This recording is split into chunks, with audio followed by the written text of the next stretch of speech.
Baby said, Sorry, please come again. Sorry, good evening. Sorry, please come again. What really happened here? no, not there, but my mom stays in Adeyi with Okay. my sister and my son. Okay. So they are badly injured. The house demolished on them. Demolished on them. Yes, Fuck. they're stitching their legs, their hands. They are still in the hospital now. Yes, Which they hospital are they now? Redeemer Hospital. Redeemer Hospital. Beside the small, right? Yes, yes. Oh. It's a chaotic situation in Ibadan right now as there's said to be a gas explosion. Although some eyewitnesses came online and described it as a bomb blast, but report says that it's a gas explosion that happened around 7:44 p.m. on the 16th of January 2024. The explosion happened at Gasland area near Bodija in Ibadan, Oyo State of Nigeria. So there's a lot of panic in Ibadan and online as well, as pictures and videos of shattered vehicles, shattered houses, people running helter-skelter looking for their family members. So let's take some of the videos from eyewitnesses. But what actually happened to your house? And it was practically coming down. You see the face of their of his daughter. See everywhere is daughter. See the little daughter. Everywhere. See their hair. See the father. See his leg everywhere. See he's even coming out with his boxers outside. See this is their mother here. Wow.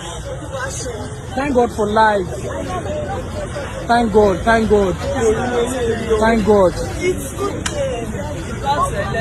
Baby said, Sorry, please come again. Sorry, good evening. Sorry, please come again. What really happened here? no, not there, but my mom stays in Adeyi with Okay. my sister and my son. Okay. So they are badly injured. The house demolished on them. Demolished on them. Yes, Fuck. they're stitching their legs, their hands. They are still in the hospital now. Which They're hospital are they now? Redeemer Hospital. Redeemer Hospital. Beside the small, right? Yes, yes. Oh. But this is even more chaotic because it happened at night. Like I said earlier, it happened around 7:44 p.m., which is almost 8 o'clock. And that's why you can see that the videos are not clear enough. And the rescue team would definitely be having a hard time trying to, help the victims get out of exploded buildings or collapsed buildings. And from the videos, we can see that there is no proper power supply, which is quite sad. And this is the reason why, it is good for a country to have good power supply, like consistent power supply.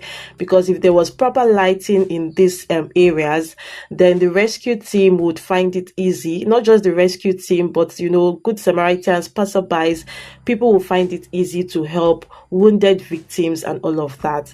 But anyways, we are waiting for daybreak for us to get clearer pictures and videos of this incident, which I'll be bringing to you guys. So let's take a quick report from the governor of Oyo State, Governor Seyi Makinde, who has already visited the site, and I must commend that it's quite commendable that he was able to visit the site the same day it happened.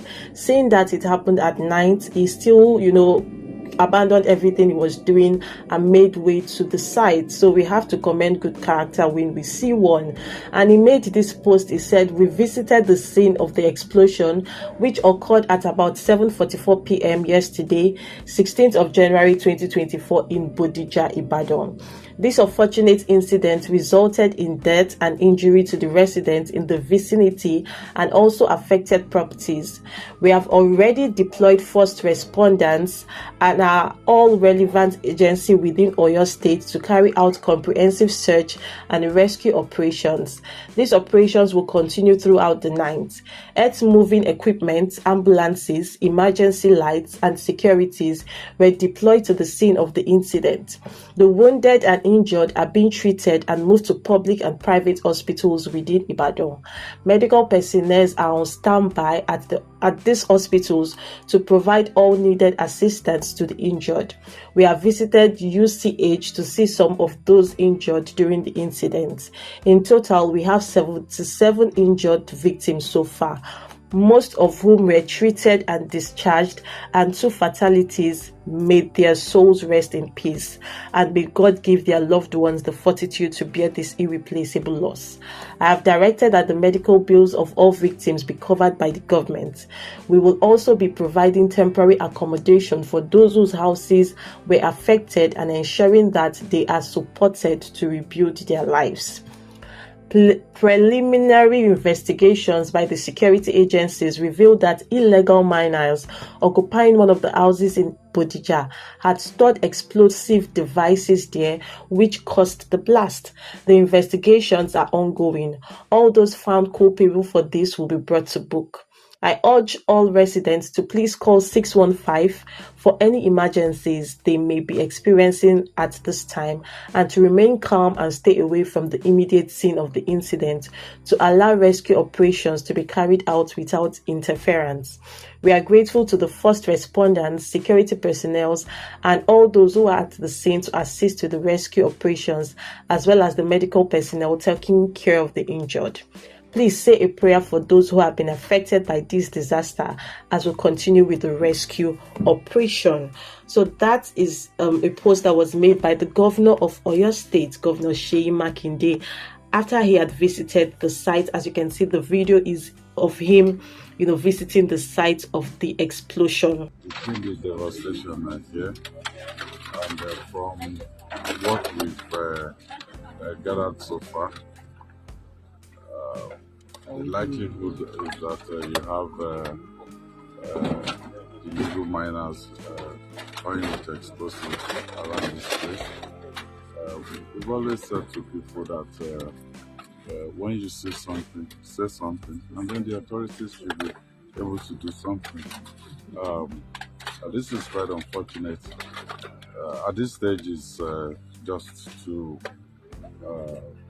rescue anyone that is still under the rubble here, and also the people that have been taken to the hospital to give them care, and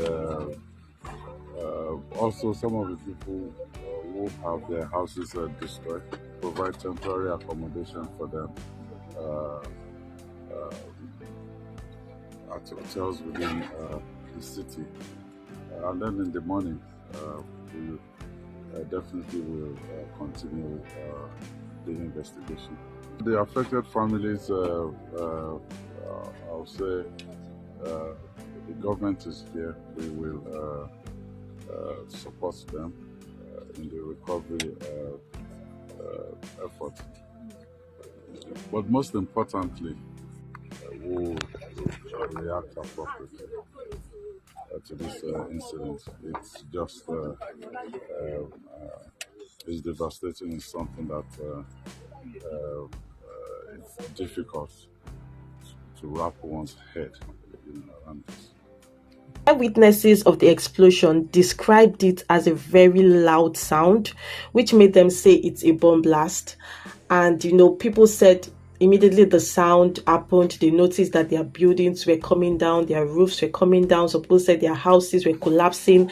People in restaurants realized that restaurants were exploding, cars were exploding. A lot of properties has been destroyed. People have been rendered homeless. There is this picture of a young boy who says he can't find his mother because he heard a loud sound and his mother ran away. So his mother ran away, he also ran away, and both of them are separated right now. They can't find each other. If the mother is safe, I'm sure she would also be looking for her son. So you can see it's really a sad situation.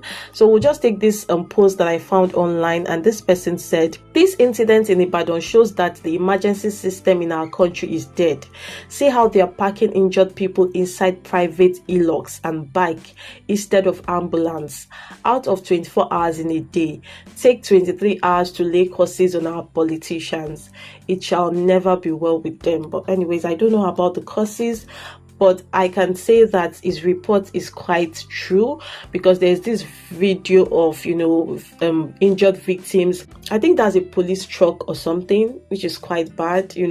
If there was proper system put in place for things like this, like we don't have to wait for things like this to happen before we start putting things in place. Things are being put in place to wait for situations like this, if you understand what I mean. So there's supposed to be ambulances, proper ambulances, proper vehicles conveying injured victims to the hospital. These are already injured victims, already uncomfortable victims in pains, and putting them in this situation again, taking them to the hospital. It's heartbreaking. What if they fall off from the vehicle? It's sad and it's not commendable at all. And I'm not going to blame the rescue team or the people in charge of rescue. It's because they were not provided with proper equipment to do their job. So government needs to look into this, not just Oyo state government, but every state, like the federal government and the state government. They need to put proper facilities in place for things like this, just in case things like this happen, so that there could be proper rescue team and facilities to help injured victims. My heart goes out to everyone in Ibadan that has been affected by this explosion, resident victims, businesses, cars, children, mothers, parents, families looking for themselves. It's really sad. We are hoping to get more details by daybreak, because then there will be clearer videos and pictures for us to actually see what is going on, and by then the rescue team will be able to give more details on what is going on in Ibadan. So thank you so much for tuning into the video. This broadcast was brought to you by Becky Culture Media. Here we talk about trending news and events. If you found the video helpful, then click on the like button and share with a friend. If you're new to the channel, you're most definitely welcome. You can subscribe to the channel by clicking on the subscribe button, and also click on the notification bell so you can get notified whenever there's a new upload here. To all our returning subscribers, thank you so much for tuning in. I'll see you in my next one. Bye for now.